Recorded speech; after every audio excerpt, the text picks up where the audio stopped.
After successfully completing my mission, I became the heroine's first love. The system cured my terminal illness as promised, erased all traces of me, and sent me abroad. I thought we would never see each other again, but 6 years later, that same system found me again. It said there was now a role of the villainous male rival that required my presence. When I become vicious, cruel, and greedy, I wonder, Chloe, will you still love me?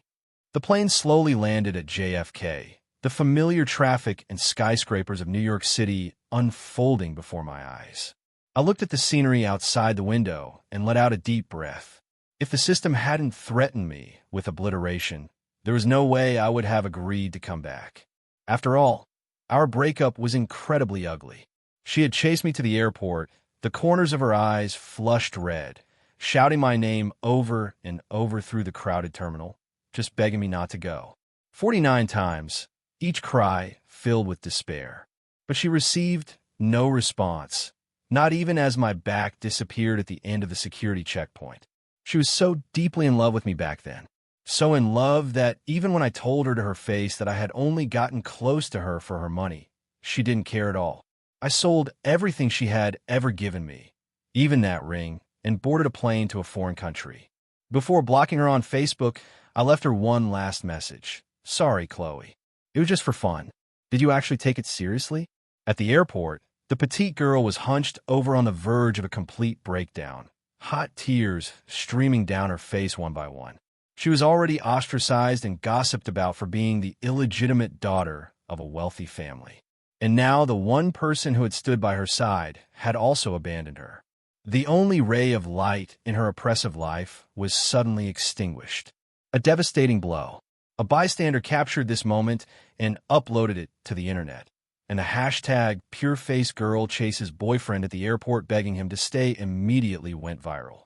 Chloe's identity was exposed that very day. She was a New York high society heiress with a single bracelet on her wrist worth tens of thousands of dollars. 6 years have passed, yet people still post comparison videos of Chloe. The wretched and heartbroken girl at the airport has grown into the powerful and influential queen of New York's elite, her gaze noble and fierce. The caption below the video reads, "Does the boy from the airport regret it now?" Regret it? Perhaps. If I had been even a little more decent during the breakup, this current mission wouldn't be so difficult. Male lead Liam detected at KK bar. Host, please proceed to the location as soon as possible and use your status as her first love to ridicule and belittle him. Liam, the wealthy young master who had relentlessly pursued Chloe in our senior year of high school. After finding out I was Chloe's boyfriend, he even went out of his way to provoke me, tearing up my test papers, splashing water on me, and trying to force me to break up with Chloe. I curl my lip. System, you have terrible taste in male leads. Host, you just need to complete your mission. The system's voice remained cold. The midnight bar was lively and clamorous. I was wearing a black suit jacket, swaying my body to the rhythm of the music among the dancing girls. Even though we hadn't seen each other for years, the man in the distance noticed me, his gaze fixed on my every move. I smirked and turned to face him. Soon I was pulled off the dance floor by two men in black. So, it really is you, Ethan. I can't believe you dare to come back. He swirled his drink, sizing me up with a contemptuous gaze, his tone as arrogant as it had been years ago. I rubbed my wrist and sat down across from him, looking at him with eyes full of amusement. What's the matter? Afraid I, her first love, will come back and steal Chloe from you. He looked as if he'd heard a joke, the corners of his mouth lifting into a grin. You should be the one who's afraid. You didn't just swindle her money, you swindled her feelings. She looked for you for years and couldn't find you. And now you've just shown up on your own. You should know Chloe hates deception and betrayal more than anything. Guess how a vengeful person like her is going to torture you. He looked at me with a gloating expression. That doesn't change the fact that I'm her first love. My tone was nonchalant. The smile on his lips faded noticeably. That was in the past, he stressed. At least it was the past. I clung to that point, and as we stared at each other amidst the roaring background music, the smile in my eyes grew wider. He finally lost his composure, leaning in close to me and seething through gritted teeth. Ethan, do you really think she'll still want you? You've been gone for so many years. The one by her side now is me. The one she loves is me. I'm warning you. Don't be so delusional. With that, he opened his phone and forcefully pointed to the bold red headline of an entertainment news article for me to see. A-list actor Liam spotted in an intimate moment with a New York socialite. Rumored romance exposed. The photos were blurry shots of a man and a woman's backs eating at a restaurant, walking side by side on the street, and getting into a car one after the other. I clicked on it, and the blurry profile was magnified. Don't doubt it. That's Chloe. He smirked, a look of triumph on his face. I'm not saying it isn't her, I said faintly. He snorted, then opened his photo album to show me more. The background looked like a family gathering.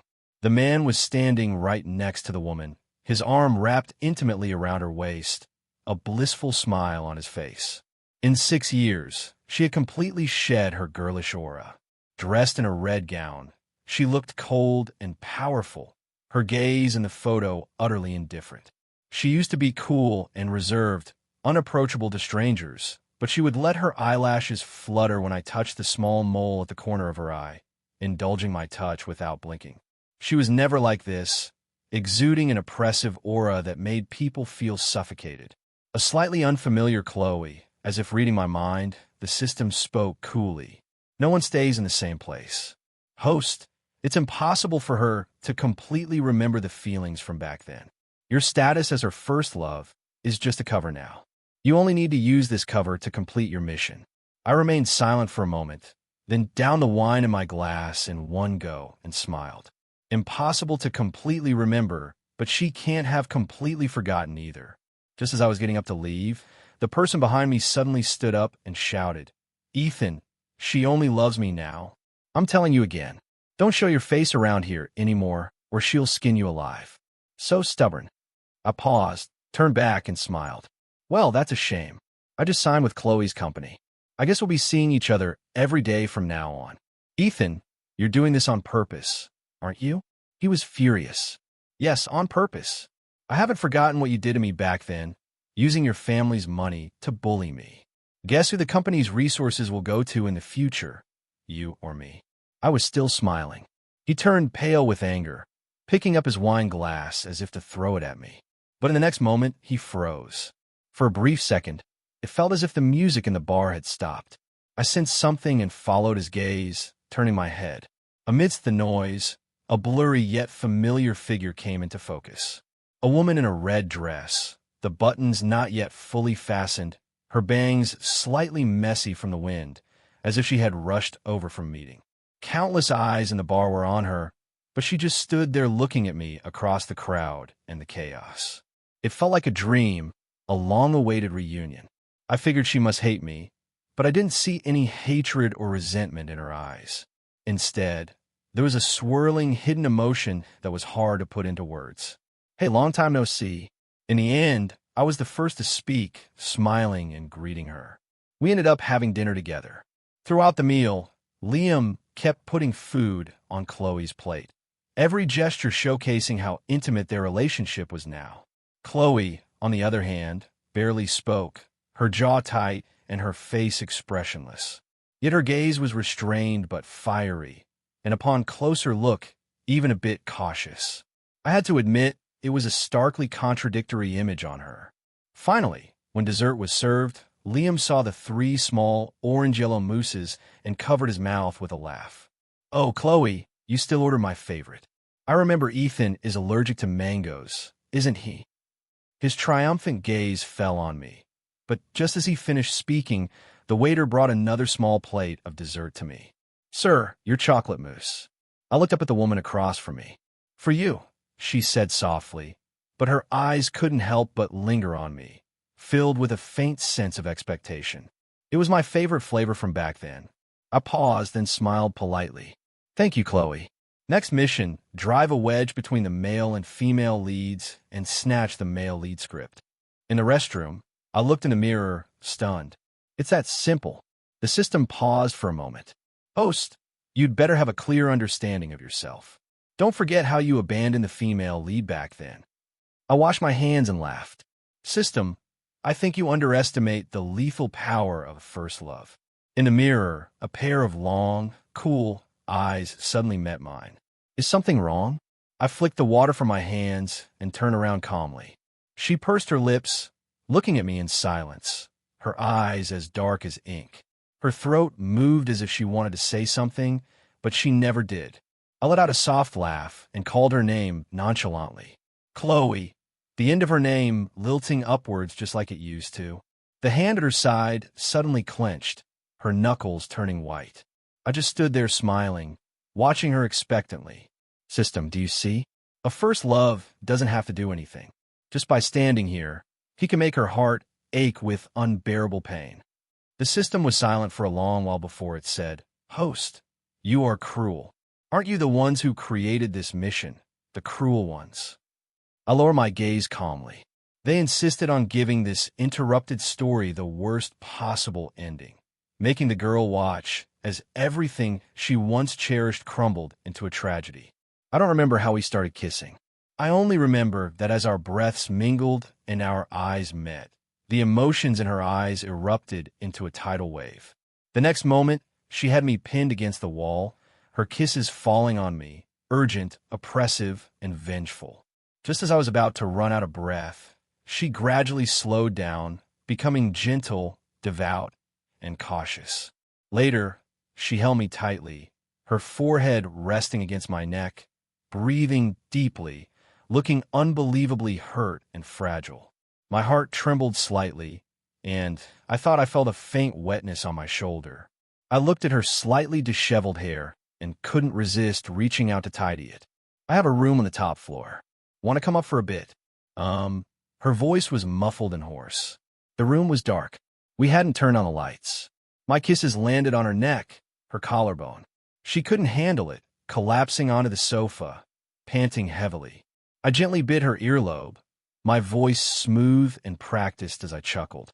Chloe, do you like this? Her expression clearly faltered. I was using her, using our past to manipulate her. Her expression turned cold, and just as she was about to push me away, I kissed her again. I gently pried open her lips, methodically conquering her defenses. And slowly, the hand that was meant to push me away lost its strength. What do you want? She asked, her voice raspy and her emotion suppressed. The red at the corners of her eyes hadn't faded, and her nails left red marks on my back. I thought she would ask me where I'd been all these years, why I didn't come back, why I lied to her, or maybe settle old scores and throw some harsh words at me. But she did none of that. She chose to ask about the here and now, to ask what my purpose was in getting close to her. I propped my chin on one hand, my fingers idly tapping her lips. I smiled. The lead role in Liam's new movie. You know I don't like him. Host, you shouldn't be so direct. The system, as if it couldn't bear to watch, couldn't help but chime in. No one would agree to that under these circumstances. Is that so? I narrowed my eyes, looking at the woman in front of me. She pressed her lips together tightly, meeting my gaze. I could even feel the rise and fall of her chest, the faint whisper of her breath. 1 second, 2 seconds, 3 seconds. Deal? I asked. The defenses she had built up in her heart were effortlessly breached. Her throat tightened, and looking at me deeply, she managed to get out a hoarse. Okay. The smile on my lips deepened. Thank you, Chloe. I straightened up, about to get off her lap, and casually remarked, I suggest you don't speak up when I'm on a mission in the future. It's embarrassing every time you're proven wrong. Suddenly, a pair of warm hands wrapped around my lower back, catching me off guard. I fell back on her lap. Ethan. She buried her head in my neck, breathing in deeply. I froze, my mind going blank for a second. A muffled, low, and hoarse voice came from my neck, filled with deep helplessness and an indescribable dependency. She said, Please don't play with me like this. I can't take it. Chloe drove me back. The car came to a smooth stop in front of a hotel. Just as I unbuckled my seatbelt to get out, she suddenly reached out and grabbed my arm. You're staying here? What's wrong? She rolled down the window and glanced at the hotel's neon sign with a missing letter and the unmanned front desk. It's not safe. This hotel was investigated for problems a few years ago. The dim light from the car's ceiling lamp cast a warm glow on her hair. She looked at me, her lips moving slightly. "Stay at my place, okay?" I didn't answer, just followed her gaze out the window. An old wooden window creaked in the wind, and the surrounding area was desolate, without a single person in sight. The system had rushed me to the bar right after I landed, so I had to find a nearby hotel to drop off my luggage. The place had seemed decent in the afternoon, but at night, it had an inexplicably eerie feel. "It's fine," I swallowed. "I checked it out this afternoon. It's livable." I had already secretly resolved to dash upstairs as fast as I could, lock the door, and dive under the covers. Just as my hand touched the car door handle, the person beside me suddenly spoke. I think I just saw a woman in a red dress with her hair down walk by. Seeing my hesitation, she added very softly, "I think she was floating." After a brief moment of hesitation, I decisively let go of the door handle and leaned back in my seat. At 1 o'clock in the morning, Chloe's villa was still brightly lit. I was just marveling at how extravagant rich people were when I opened the door to see a well-maintained woman sitting on the sofa, dressed in opulent clothes with light makeup. She looked vaguely familiar. "Why are you back so late?" As soon as the harsh voice sounded, I remembered this was Chloe's mother. Her gaze fell on Chloe, then shifted to me, filled with clear disdain and arrogance. Chloe calmly stepped in front of me, blocking her mother's gaze entirely. Her mother slowly stirred her coffee, frowning, her tone the usual condescending one. "Chloe, I thought you were more sensible than this. Liam told me everything about what happened today." "Mother," Chloe cut her off, her eyes indifferent. "I believe I told you a long time ago not to interfere in my affairs, especially my relationships. I'm not sure what you've been trying to do these past few days." The cold, merciless voice made her mother's face change instantly. She slammed the coffee cup down on the table, raising her voice. "Chloe, what kind of attitude is this after raising you for so many years? Is this how you talk to me? I should have never brought you back.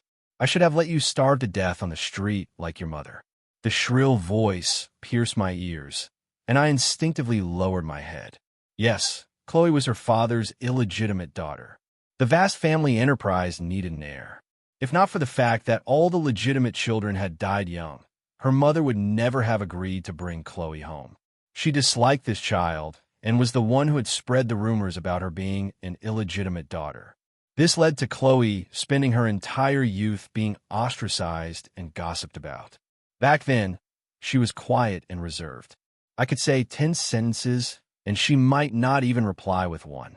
Seeing me follow Chloe around every day, many people would laugh at me, asking if I was trying to play out some domineering CEO fantasy, trying to melt an iceberg with love. But only I knew that Chloe wasn't an iceberg. She would listen to me quietly, bring me chocolate mousse every weekend, and silently wait for me to take her hand during every lab and psychology class pairing.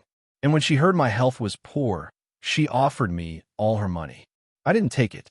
I just laughed while wiping away my tears, telling her with a trembling voice that I had a congenital heart defect, that it was incurable, and that my heart could stop at any moment. I could only desperately seize every moment, try to live my life to the fullest. It was the system that gave me hope for life. Crash! The vase fell to the floor with a loud noise. Chloe's mother stood there, her chest heaving, her face white with anger. Chloe was unfazed, merely flicking some non-existent dust off her shoulder. "Mother," she said nonchalantly, "have you forgotten that the person in charge of the family business is no longer my father?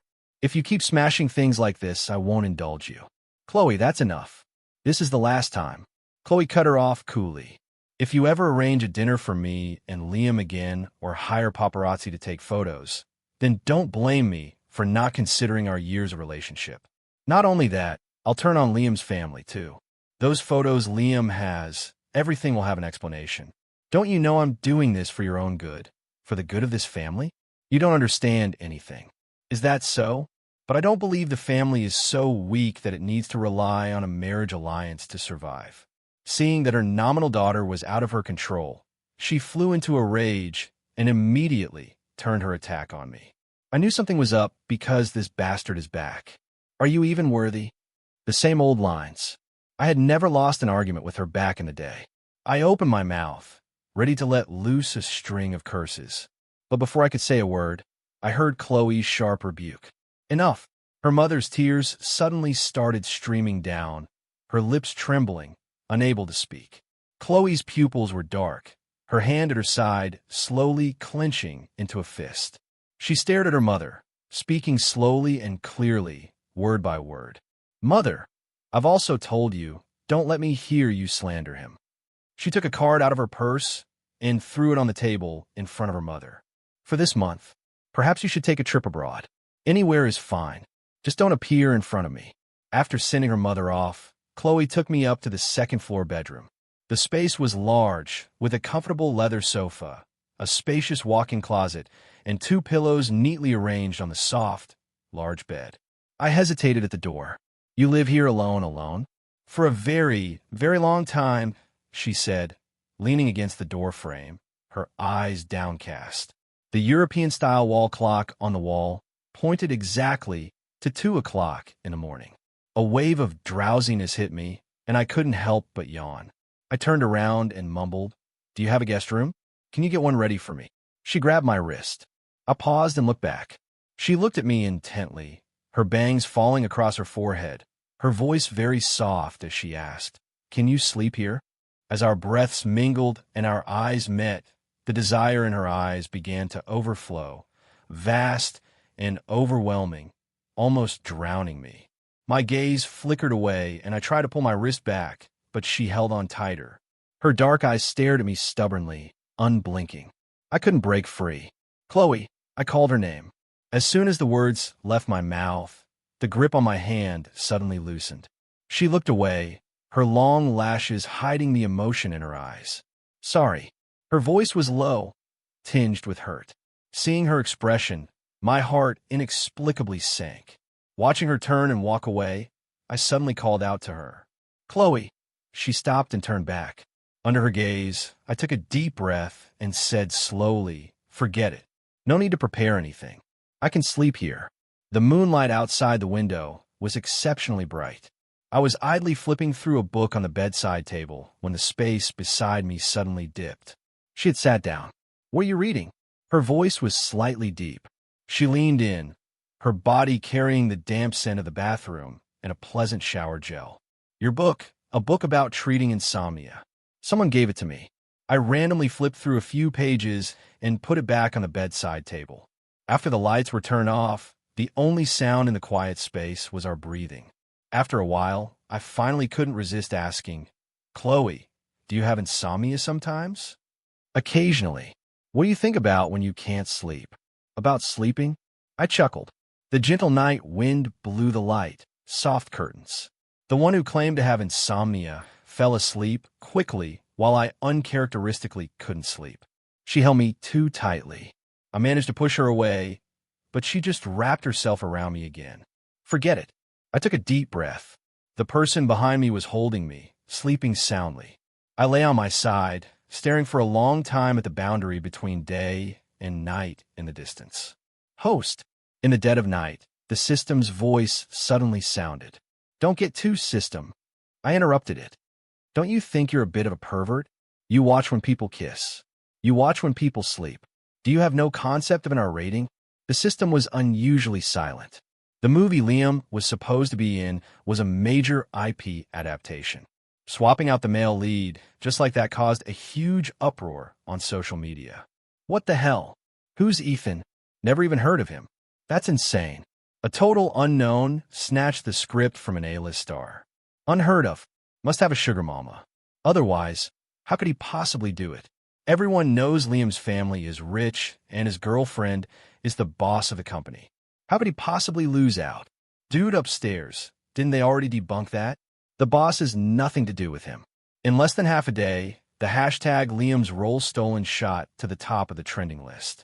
Half the comments were cursing me out, the other half sympathizing with Liam. I idly scrolled through them, then put down my phone. What's the next mission? By taking advantage of the filming, slap Liam, get into a fight with him, and expose his history of school bullying to the media, plunging the male lead into a controversial storm. I had become a male lead of this movie, and since Liam didn't dare to give up the project, he was given the role of the second male lead.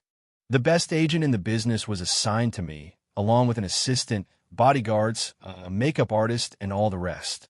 I even had my own dressing room, a privilege reserved for top stars. I was enjoying the air conditioning and reading the script. The very first scene was a slap. The reason was that the second male lead had slept with the female lead. The male lead had him dragged over for questioning. But not only did the second male lead gloat, he also declared that he would replace the male lead sooner or later. In a fit of rage, the male lead slapped him several times. This role actually suited Liam's personality quite well. System with so many slaps. Is he going to end up bleeding? The male lead's plot armor is not just for show. Host, you should be more worried about yourself. Originally, Liam had a stunt double, but when filming started, the director said a close-up shot couldn't use a double. Seeing him kneel before me in humiliation, I just wanted to laugh. When my first slap landed, Liam exploded. Ethan, what's the meaning of this? Weren't we supposed to fake it? I blinked innocently. Sorry, I don't know how to act. Mindful of the cameras around, he didn't dare to make a scene on the spot. Director, let's do another take. Smack. The second slap landed with a gust of wind, knocking his hair out of place. I think it's better to do it for real. How can we get a realistic effect by faking it? I said, feigning seriousness. The man in front of me couldn't take it anymore. He grabbed my collar, pushed me against the wall, his eyes blazing. Ethan, do you know who I am? Do you believe I'll have my bodyguards deal with you right now? Remember how miserable you were in that alley? Liam, I interrupted him lightly, smiling. You really haven't changed at all. The cameraman was exceptionally sharp and immediately pointed the camera at us. The persona Liam had built in the industry was that of an outstanding, proud, and independent young master from a wealthy family. Countless fans followed him, calling him handsome. I wondered what they would think when they found out their idol was actually the ringleader of school bullying. I ignored his fierce warning glare, letting him be pulled away by my bodyguards. Facing the camera, I calmly recounted everything he had done back then. Those high school students he bullied were good-looking and gentle. Even walking past him a few seconds too slowly could become a reason for him to torment them. The incidents that had been suppressed by the school back then all came to light at that moment. The social media trending topics exploded again. Liam's endorsements were all dropped, and many variety shows edited him out. The entire internet was now filled with calls to boycott him. A few of the victims posted long essays testifying to their experiences. The torment they suffered in their youth was finally being vindicated by time. The second male lead had to be recast, and filming was temporarily halted. When I was heading home in the evening, Chloe said she would come pick me up. The crew had a car, and my assistant could have driven me, but she insisted, so I let her. At dusk, the sky turned a soft, rosy purple. A low-key luxurious car with its tail lights flashing slowly pulled up in front of me. Why are you driving yourself? I opened the door and got in. She was wearing a black dress with a low-cut neckline, looking noble yet casual. A bracelet adorned her cool, pale wrist, and she looked like she had been meticulously styled. The driver took the day off, she said, her expression unchanged. She turned to the side and took a delicate black box from a compartment tied with a beautiful ribbon. What's this? A gift for you. I was taken aback. I opened the box and smiled. It's not a holiday or anything. Why are you giving me a gift? I have too much money. It's burning a hole in my pocket. Is that okay? I was speechless. She pursed her lips, just looking at me from the side. 1 second, 2 seconds, 3 seconds. Her fingertips were slowly tightening. As our eyes met, the light in hers gradually dimmed. I don't know why, but I suddenly felt a pang of pity and finally extended my hand. All right, just this once. She placed the gift in my palm along with a silver key. What's this? The key to the room at the end of the hall on the second floor. Right after dinner, Chloe received a call from her assistant saying there was urgent business at the company. She didn't come back until late at night. In the moonlight, I stared at the key on the table for a long, long time. I inserted the key into the lock and the closed door to the room at the end of the second-floor hall opened. A light cloud of dust rose, and a brilliant chandelier light cascaded down, dazzling my eyes. It was a huge European-style cabinet. Every compartment was filled with gifts: Valentine's Day, birthdays, Christmas, and New Year's gifts. Each gift box had a beautiful golden tag with a short message. Ethan, roses don't last long, so I made every petal into a specimen for you to see when you return. It's snowing, Ethan. Is it cold where you are? Ethan, Happy New Year. These exquisite, expensive, and thoughtful gifts just lay there quietly, waiting for their owner to unwrap them. Through those gifts, I seemed to see countless moments in time.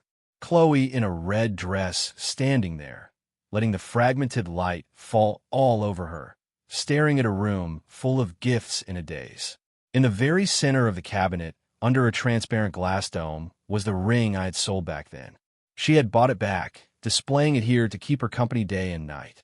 My heart suddenly began to throb with pain. My fingertips trembled as they touched the dome. A tear fell to the floor. I reached up and touched my face. It was already wet with tears. An unprecedented, tumultuous emotion wedged up in my chest, crushing me, making it hard to breathe. Back then, it seemed I was deeply in love with someone. System, was I? Before I could even finish my question, the system answered, back then, to allow you to start a new life, we erased a part of your emotions. So, in countless lonely, long nights, only she was struggling, missing the person far away over and over again. Host, this place does not belong to you. You will have to leave sooner or later. I didn't answer, just stared blankly at the gifts, tears streaming down my face uncontrollably. Host, the system spoke again. I know. I took a deep breath, desperately trying to calm myself, and then left the room. The cabinet full of gifts gradually disappeared as the door closed. Click. Locked. A week later, the film crew resumed work. Knowing I was just an amateur, I gave up the lead role and took on a smaller part. Chloe's villa was in a semi-mountainous area, too far from the filming location. After a late-night shoot, my assistant found me a hotel nearby. At 1 o'clock in the morning, there was a knock on my door. I looked through the peephole and saw a familiar figure looking travel-worn, her hair slightly messy, her face filled with anxiety and helplessness. So late? Is something wrong? I stepped aside to let her in. The moment the door closed, she threw herself into my arms, hugging me so tightly it felt like she was trying to merge me into her body. She said, Ethan, I couldn't find you. Her voice was hoarse, low, and trembling slightly. The wind blew in through the sheer curtains, and the moonlight cast our embracing shadows on the floor. I asked her softly, didn't I message you to say I wasn't coming back tonight? I was afraid you were lying to me. I was slightly taken aback, then smiled. Well, now you see me. I'm standing right here. Perfectly fine, aren't I? You won't leave again, right? She held me even tighter, her voice soft, as if she was afraid of shattering this dream. I kept smiling, but couldn't bring myself to make any promises. The moon was bright, the late-night wind a bit chilly. I tilted my head back and drank a glass of red wine. She grabbed my wrist. Your health, it's all better now. I smiled at her and finished the last half of the glass. Cured abroad? No, I met a special healer in a dream. I leaned against the railing, looking at the brilliant city lights in the distance, and began to speak slowly. You can think of it as the ruler of the world. It said it could cure my heart condition, but on one condition. What condition? That I leave you. Do you believe me? I turned my head to look at her. In her deep pupils, my reflection was clearly visible. I pressed my lips together tightly, then suddenly smiled. I'm kidding. But she reached out and touched my chest. Thump, thump, thump. A low, powerful beat. In the quiet of the night, my heart was beating, a vibrant sign of life. After a long moment, she blinked her sore eyes and said stubbornly and seriously, I believe you, but can we be closer like we used to be? Don't reject me and don't avoid me. Okay. She looked at me almost pleading. I looked at her for a long time, my heart softening for a moment. Host, you have to leave sooner or later. Yes, I have to leave sooner or later. There are some things that if I don't do them now, I'll never have the chance. After a long and anxious wait from her, I finally smiled and softly agreed.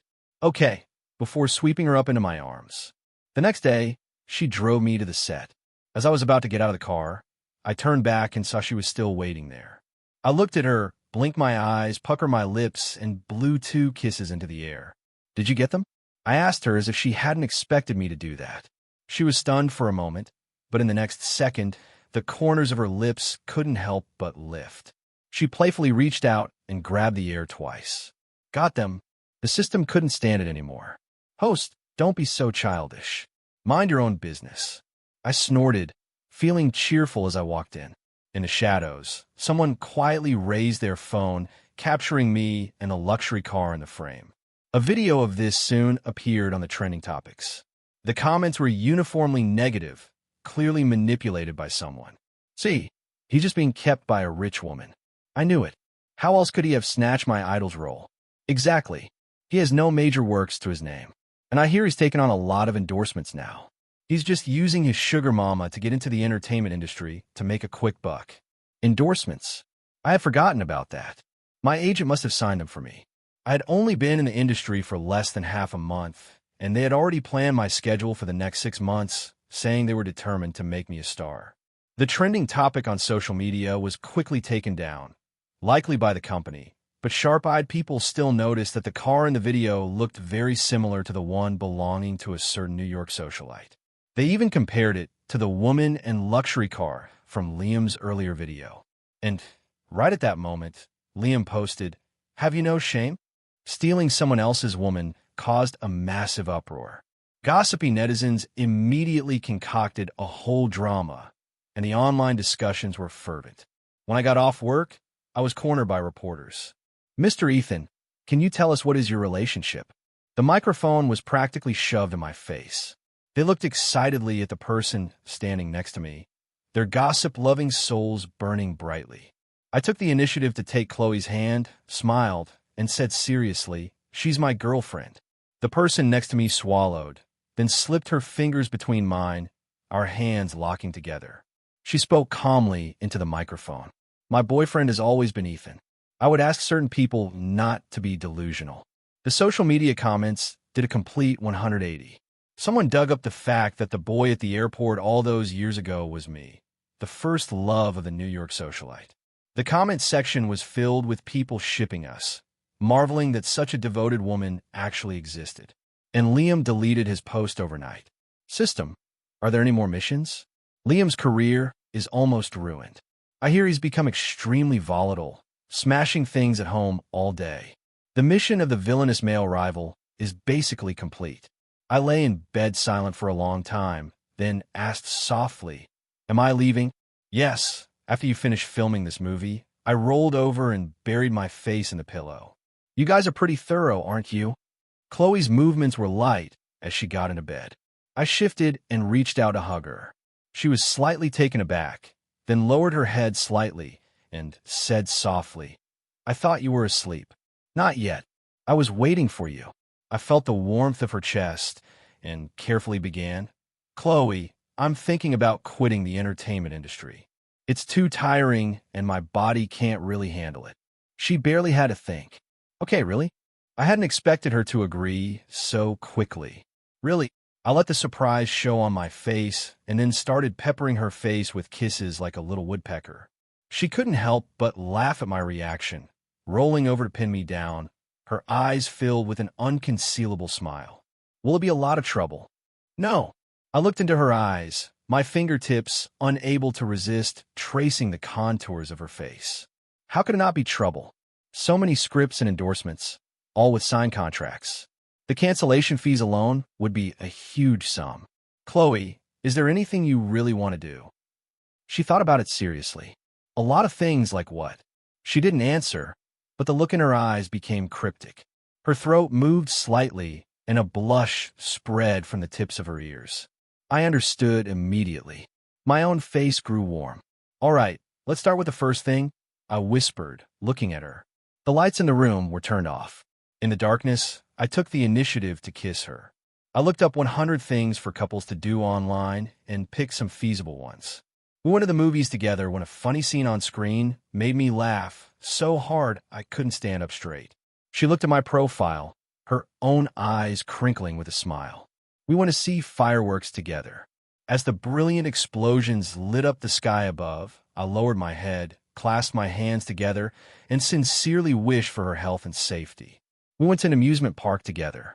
When the Ferris wheel reached the very top with the city lights twinkling in the distance, I stood on my tiptoes, wrapped my arms around her neck, and kissed her deeply.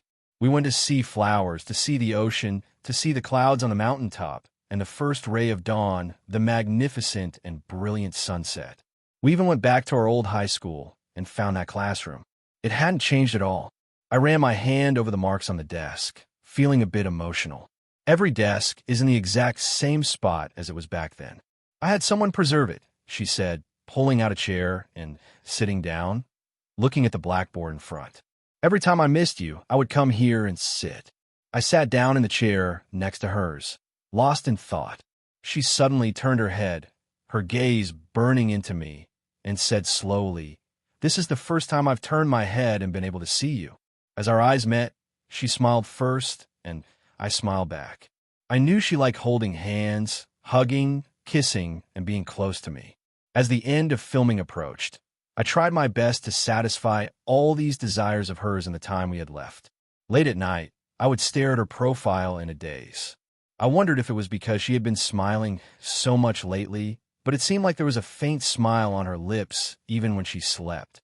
I reached out, and just as my fingers were about to touch her cheek, the system, which had been silent for a long time, suddenly spoke. "Host, I'm reminding you again. Do not get overly immersed in this relationship." My fingers froze in midair for a long time before I pulled them back.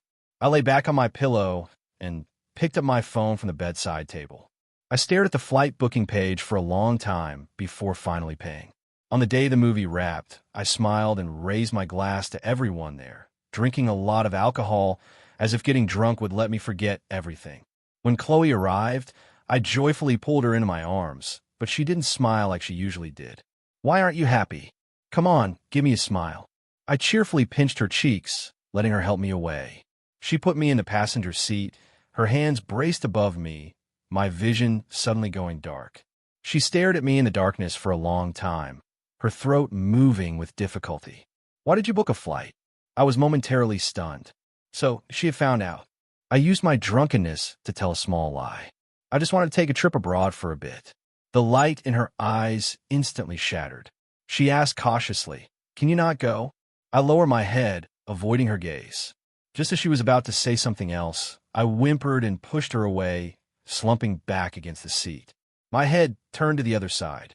She stood outside the car for a long time before getting in. The car was quiet and dark.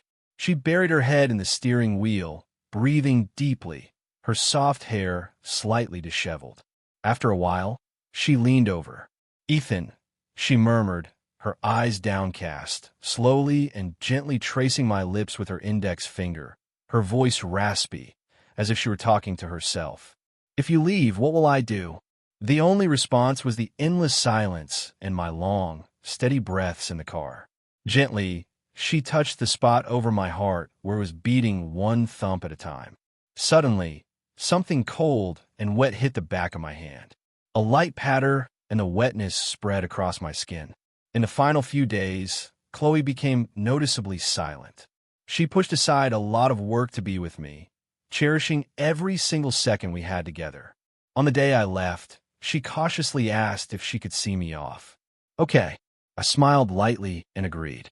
The airport was just as noisy and bustling as it had been back then.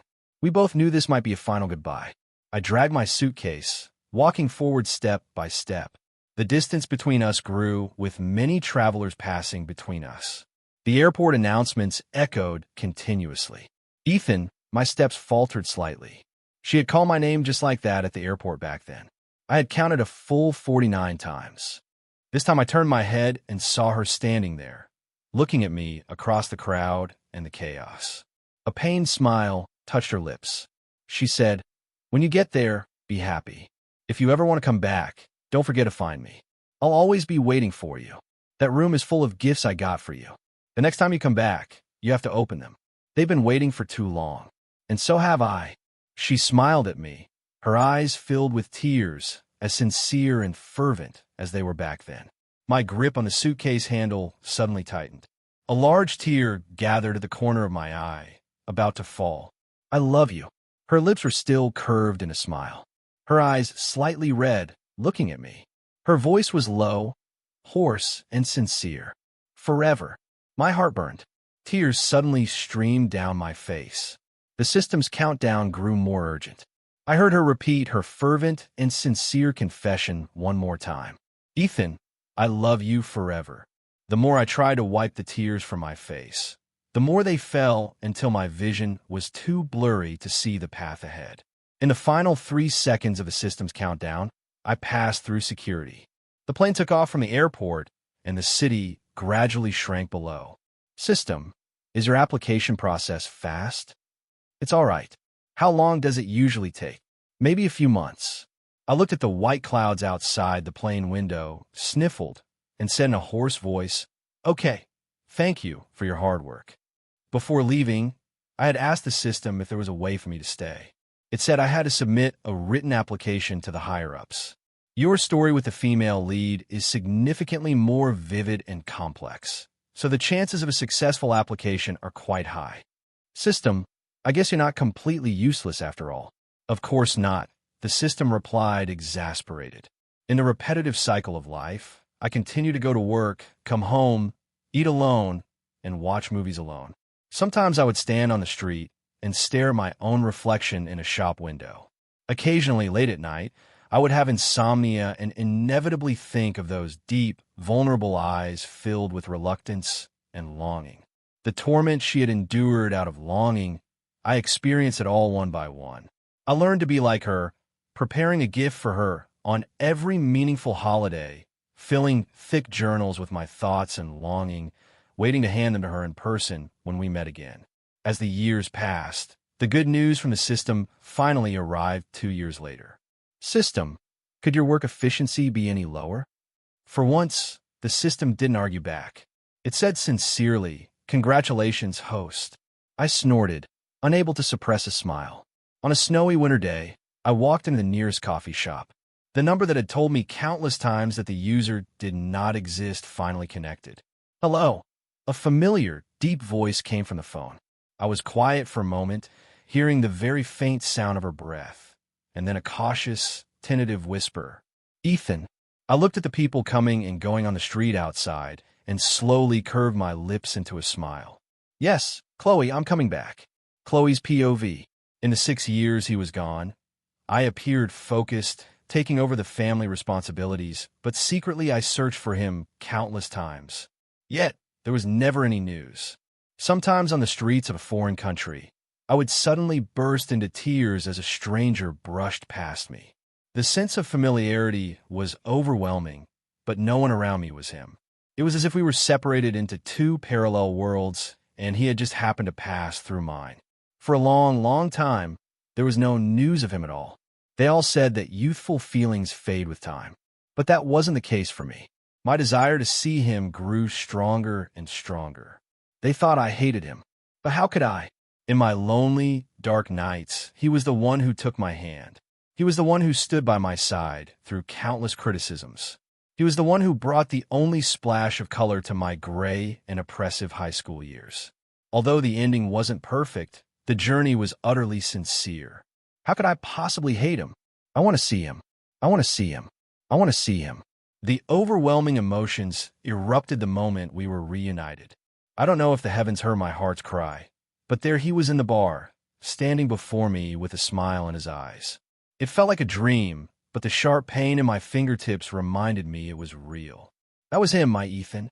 In that moment, I didn't want to think about anything else. I didn't want to talk about that departure, those deceptions, those words that cut like knives. I didn't want to talk about the nearly maddening search over the past 6 years. I just wanted to hold him, to feel his scent. Ethan, I love you, which is why I chose to believe you when you spoke of the healer in your dream.